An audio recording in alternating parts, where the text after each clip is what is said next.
Sedikit minggu kemarin tersinggung bahwasanya manusia ini lemah. Tapi di dalam kelemahan yang Allah ciptakan terhadap manusia, ada orang-orang yang Allah uji dengan macam-macam ujian. Dan ujian itu tidak mesti berbentuk nikmat. Dan ujian itu tidak mesti berbentuk musibah. Kadang-kadang ujian tersebut juga atau musibah tersebut juga berbentuk kekuatan. Karena apapun pemberian daripada Allah Subhanahu wa Ta'ala, itu berarti sesuatu yang diberi dan akan diuji, baik bersyukur atau bersabar. Orang yang diberikan kesulitan, sabar berarti diujinya tuh harus bisa sabar atau tidak. Orang yang diberikan oleh Allah kenikmatan berarti ujiannya pada syukur atau tidak bersyukurnya. Makanya ada Nabi itu mengatakan liyabluwani ashkuru am akfur. Untuk menguji aku, apakah aku bersyukur atau aku mengkufuri nikmat tersebut. Jadi manusia kemarin diciptakan lemah itu karena dia tidak bisa menentukan aku terlahir menjadi orang kuat atau orang bagaimana. Seperti itu. Cuma nanti ada penentuan daripada Allah Subhanahu wa Ta'ala. Dijadikan apa manusia tersebut. Nah, kebetulan di ayat ini disebutkan bahwasanya ada nama seseorang orang yang paling memusuhi Nabi, namanya Abul Asyad. Si Abul Asyad ini mana? Si Abul Asyad ini orang yang kuat di Quraisy. Bahkan dalam satu cerita, si Abul Asyad ini, kata Abul Asyad, sok aku hendak berdiri di atas kulit sapi. Jadi kulit sapi ini berdiri nih, si Abul Asyad nih di atas kulit sapi, kan tebal ya kulit sapi ya. Di atas kulit sapi dia berdiri. Kata Abul Asyad, siapa yang bisa menggeser aku dari kulit sapi ini? Dia injak tuh si kulit sapinya, akhirnya ditarik. Satu orang gak bisa ngegeser, sampai kekuatan 10 orang. Sampai orang 10 yang narik itu terhadap kulit. Tarik lagi. Akhirnya si Abul Asyad tidak geser, malah kulitnya yang sobek. Berarti saking kuat-kuatnya ini si orang ini yang nama Abul Asyad ini. Ada yang mengatakan Abul Asyad, ada yang mengatakan Abul Asad. Jadi bisa bapaknya kekuatan, bapak nepang kuat-kuat, atau bapaknya singa, saking kuat-kuatnya. Bahkan pernah ada di dalam salah satu surat bahwasanya menjelaskan penjaga neraka Jahim itu ada 17 atau 19. Kata Nabi mengatakan seperti itu. Akhirnya ini Abu Jahal meledek. Penjaganya cuma 19 kok. Kita orang kafir ini kan banyak. Kata Abul Asyad, nggak usah dulu dah lawan kalian semua. Tuh itu malaikat yang ngejagain jahanam, 10 saya gotong di pundak kanan, sisanya saya gotong di pundak kiri. Saya bawa sampai surga. Saking sombong. Biasa terjadi. Harta Allah berikan. Begitulah kalau harta Allah berikan tapi tidak diberikan juga dengan keimanan. Kekuatan Allah berikan, tapi tidak Allah berikan pula dengan keimanan. Kekuasaan Allah berikan, tapi Allah tidak berikan juga dengan keimanan. Ini yang berbahaya. Nah, hadirin yang dimuliakan para jamaah, para alumni yang dimuliakan oleh Allah Subhanahu wa taala. Akhirnya Allah memberikan peringatan. Bahkan si Abul Asad ini bukan hanya orang yang yang sombong dengan kekuatannya, dia juga sombong dengan hartanya. Ketika dia sombong dengan buah yang paling banyak, habisin duit buat musuhin si Muhammad mah, kata dia sampai ngomong kayak gitu, kagak ada yang lebih dari buah-buah. Tapi oleh Nabi melalui wahyu daripada Allah Subhanahu wa taala, bahasanya dengan akhlak tuma lubad, yaqulu akhlaqtu malal lubada. Oleh Allah dijawab dengan indah begitu. Yang harus kamu itu bukan menginfakkan harta. Bukan. Kalau infak terhadap harta itu di dalam kebaikan atau di dalam perkara yang umum lah begitu. Seperti ngasih istri lagi, infak ya. Atau ngasih anak, ya ada hitungan ibadahnya juga. Atau yang umum lah, ngasih jalan masih bisa disebut infak.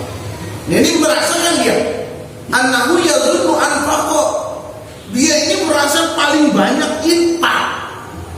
Akhirnya dijawab kata Allah Subhanahu wa taala, yang harusnya dia katakan itu akhlaqtu malal lubada, aku telah hancurkan hartaku ala adawati Muhammad, atas memusuhi Nabi. Karena kalau di mana-mana memusuhi Nabi itu bukan infak judulnya. Gitu. Tapi justru membinasakan harta. Karena harta walaupun nilainya di dunia, tapi harta pasti ada efek samping sampai ke akhirat. Makanya Kiai Haji Aden Yusuf Ubaidillah pernah mengatakan, paling pelit-pelitnya orang yang paling rajin sedekah. Kok bisa? Ya karena hartanya dibawa sampai ke akhirat. Berarti pelit kan? Kita punya makanan nih, ada kiriman di Kobong, rumah berkat timbal sampai dibawa ke lemari, pelit kan? Ini bukan ke lemari lagi, dibawa sampai ke akhirat. Jadi ada efek samping begitu. Bahkan harta yang kita dermakan untuk menghancurkan ini tentu akan menjadi hisab. Atau harta yang kita gunakan kepada jalan Isra, makanya kan kulu wasrobu wala tusrifu, jangan Isra. Terus pertanyaan lagi nih, kulu wasrobu wala tusrifu, makanlah, wasrobu dan minumlah, tapi jangan boros. Kalau santri gimana ini, boros apa bukan? Soalnya makannya banyak. Insya Allah itu mah nggak termasuk boros. Dan ngabela awak kok itu. Maksudnya gimana? Israf itu begini, ya. Tahu harga segini, demi gaya dia beli harga yang lebih. Nah itu termasuk kepada israf. Atau tahu ada orang yang lapar, kita makan berlebihan. Adapun kita makan banyak, ada dalil yang lain. Mana ada makalah Arab katanya, perkataan seperti ini, kul kal jamal wa'mal kar rijal, makanlah engkau seperti unta dan beramallah engkau seperti rijal. Ibadallah rijalallah, ay para wali. Jadi bagi yang makan banyak, kita husnuzon, mungkin mereka ini akan beramal seperti waliullah.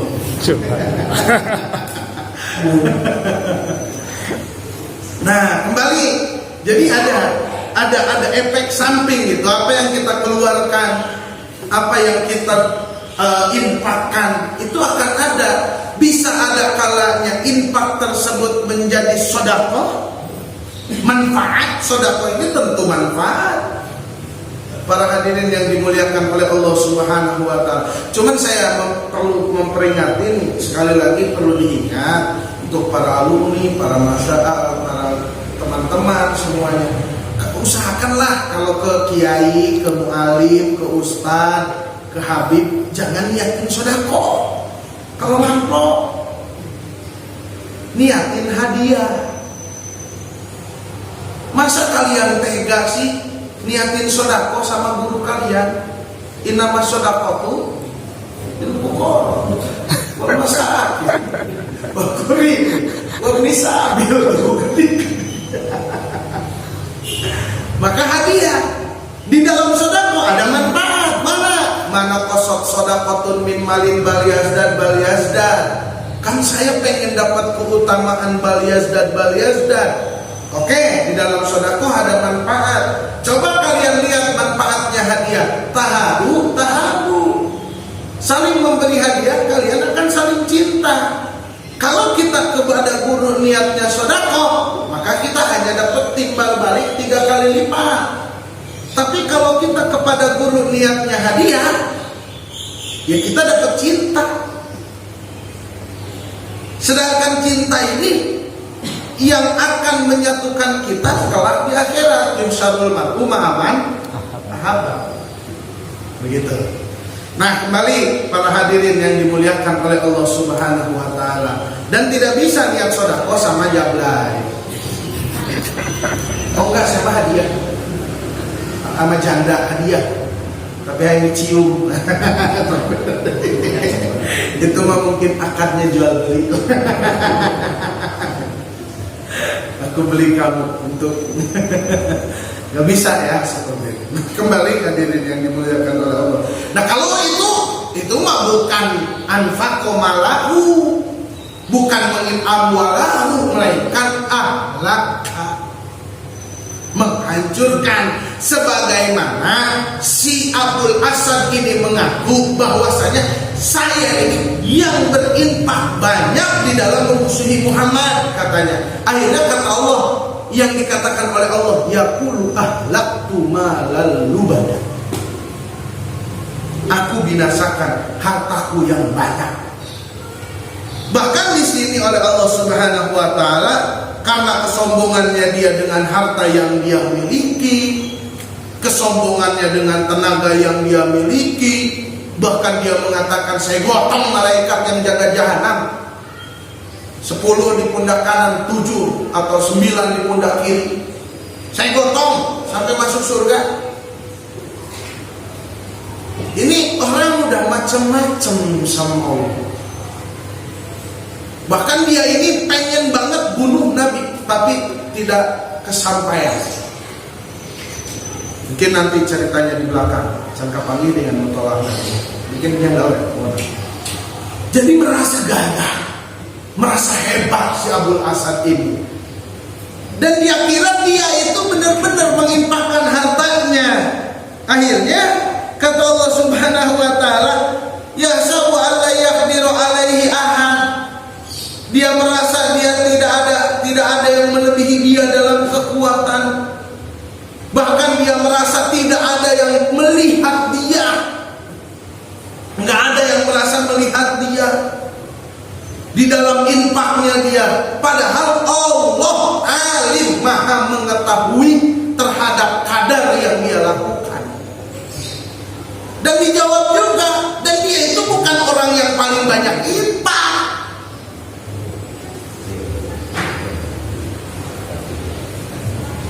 Maka di sini ada istifham litaubi, untuk menjelekkan.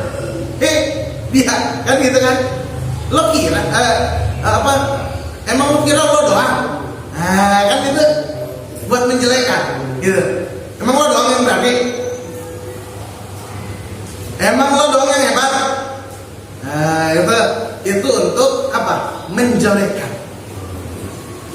Jadi bukan pertanyaan yang harus dijawab. Jadi ada memang pertanyaan yang harus dijawab, ada juga pertanyaan yang memang bukan harus dijawab begitu. Bodoh bahkan seseorang tahu ini istifham takriri masih aja dijawab gitu. Tahu istifham litaubi masih aja dijawab. Tapi ingat itu buat renungan begitu. Nah, sehingga kan di sini dikatakan, kenapa kok dikatakan di sini tidak ada yang melihat? Bagaimana Allah tidak melihat? Wong Allah kok yang menciptakan mata bagi manusia, dan Allah kok yang menciptakan lisan serta bibir, lidah dan bibir. Maka akan ada namanya juga sang pencipta yang menciptakan, ya pasti tahu kebenaran, kebohongan yang dilakukan. Begitu kira-kira.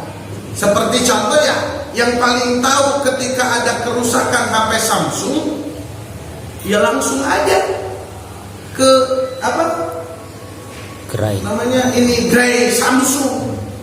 Kerusakan di HP Oppo atau Odo gitu, di situ.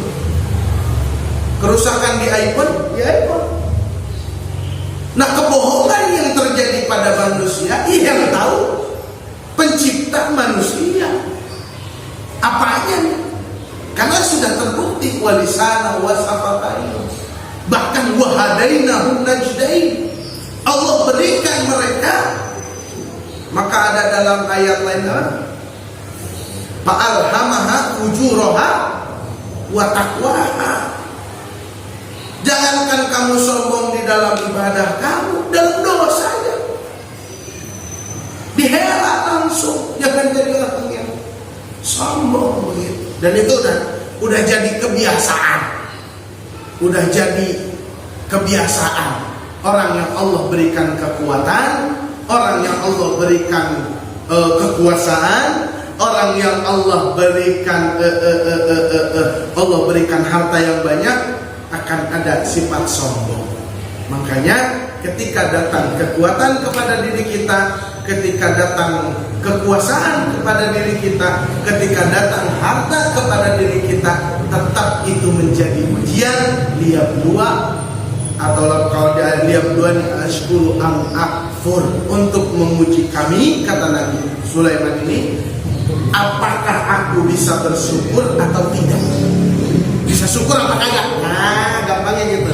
Nah, semua apa yang Allah berikan kepada kita, ingat, Allah Maha mengetahui. Allah tidak tidur, Allah selalu menyaksikan. Inna basyirun bil ibad, Allah Maha memandang terhadap hamba. Allahu Akbar. Nah, para alumni yang dimuliakan oleh Allah Subhanahu wa taala, ujian ini atau ayat ini memang jatuhnya kepada si Abul Asyad yang sombong, yang congkak. Tapi ingat, banyak Abul Asyad berikutnya. Dan na'udzubillah, Abul Asyadnya itu diri kita. Na'udzubillah, galing seperti itu. Tapi nggak ada lah di sini Abul Asyad di sini ya. Nah, mudah-mudahan ada manfaat barokahnya, dan terus doakan kepada para alumni. Bagaimanapun saya minta doanya supaya lebih Allah berkahkan ilmu yang Allah titipkan kepada keluarga besar Pondok Pesantren. Amin. Mudah-mudahan ada manfaat barokahnya.